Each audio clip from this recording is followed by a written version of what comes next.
Now that we've learned a few different ways to use a layer mask and how to create one, I want you to do something a little bit more creative, a little bit more open. Calling this one Layer Mask Composite. And so you're going to find at least 4 copyright images, create a composite for them.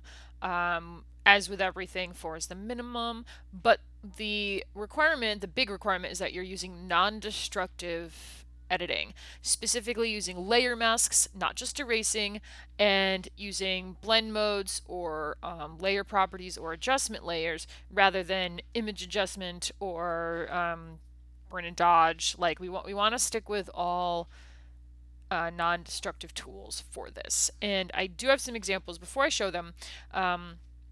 We have a couple of zip folders here, and they have some general assets in them that you can use for this as well. You can go out and find your own images, but let me turn up the.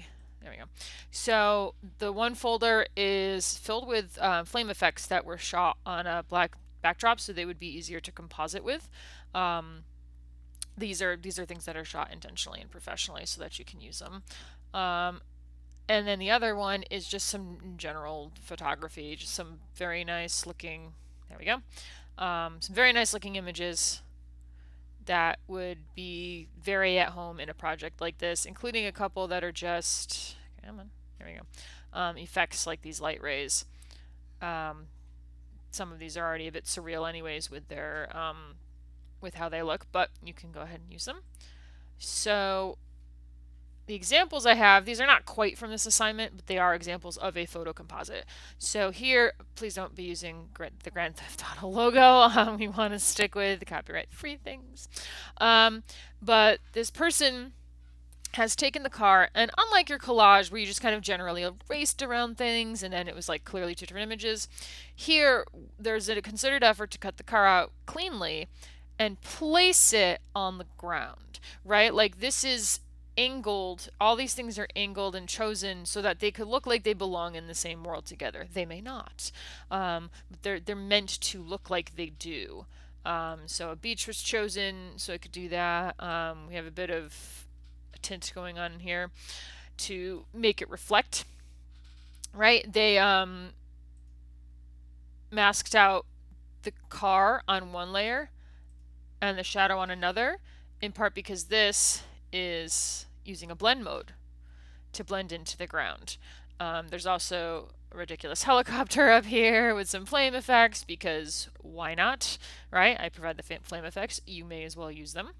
Wish I could figure out where the there it is. Goodbye.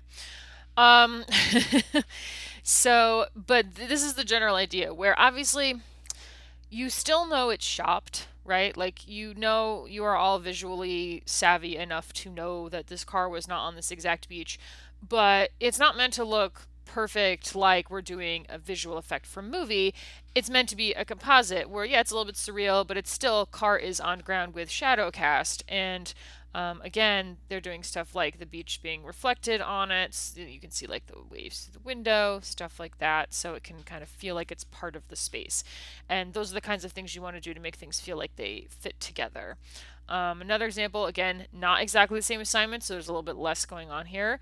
But we've got a sky and then, one castle, right? They found this right here, and then they replaced it with this other castle here. Now this could stand to use a lot of work from adjustment layers because this is redder, like there was more saturation on this one, this is desaturated. So for example, you could go above this layer right here, put in an adjustment layer, and turn down the saturation a bit. And that will start to get a little bit better and closer to this one. It could also use with a bit of a blur, maybe, because this is way fuzzier than this. Same with the sky. So there's things you can do to try and get these things to look like they match. Another might be to shift the color a little bit. Yeah, we shifted a little bit too much before. Yeah, there we go. Definitely to the greener side. But these are some of the things you can think about when you're trying to get things to match. So rather than really, really saturated, we desaturate a little bit, maybe blur it out a little. But again, we're using layer masks. So all that stuff could be gotten back if necessary. This one, example, kind of what not to do. It's perfectly a good composite. Love seeing the little characters, in the Disney moat. The moat itself, I think, is also, yep, different. Unfortunately, except for this, which they accidentally got rid of, most of the work was not done with masks. It was just kind of erased, which is the opposite of what we're doing. Um, Same with, where's this guy? There we go. So you can see they just kind of erased around the lightning. Um, Also, compositing in cartoon characters is a very different technical business than compositing in photographic materials. Even if you find a photograph of Mickey Mouse, no. We want photographs of things, of stuff with all those pixels, not these flat colors. It's a very different ball game. It's a little bit easier to deal with characters like this. And also, these are copyrighted, so we don't want to be using them. I say we want to be non-destructive, but make sure that you don't take that to like an extreme where every little tiny thing is done with a layer mask, because that may not be necessarily what you need to do. This example, which is also very surreal, so again, we know there's no aliens in a mirror trapped on a lake, but if I get rid of all the other layers, he put this as a reflection in this mirror. And so there's a layer mask on the mirror to kind of determine where it's going to go, um, so that this can be punched through. But this is a garbage mat, right?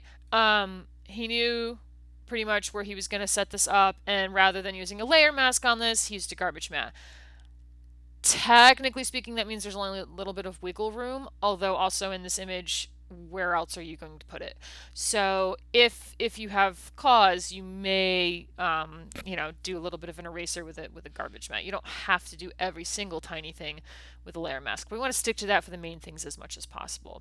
Oh, also, back to this one for a second. I almost forgot. The sky is different than the lake is different than, he put in an extra little dark layer there. So you can just kind of like what we did in the early assignment with the lake and the city. So you can have, make your own kind of background. Also, not everything is going to have a layer mask on it. Whatever thing is in the back is probably just going to be sitting back there. So it's not like you'll necessarily have 4 layer masks. And again, another one's completely surreal, but dealing with layer masks. Make sure you're on the mask layer when you're erasing. This giraffe, unfortunately, was just regular erased. It's very common, I even do it in class, for people to forget to click. They just click here. And if you click in this empty space, it selects the RGB channels, and we needed to select the actual masks. So get in the habit of clicking on the actual masks before you start compositing things in. All right, so it's just a photo composite. There are examples up on the discussion board for you to look at from previous classes, get a better idea of this, and it does have their layers there so you can see how they're built.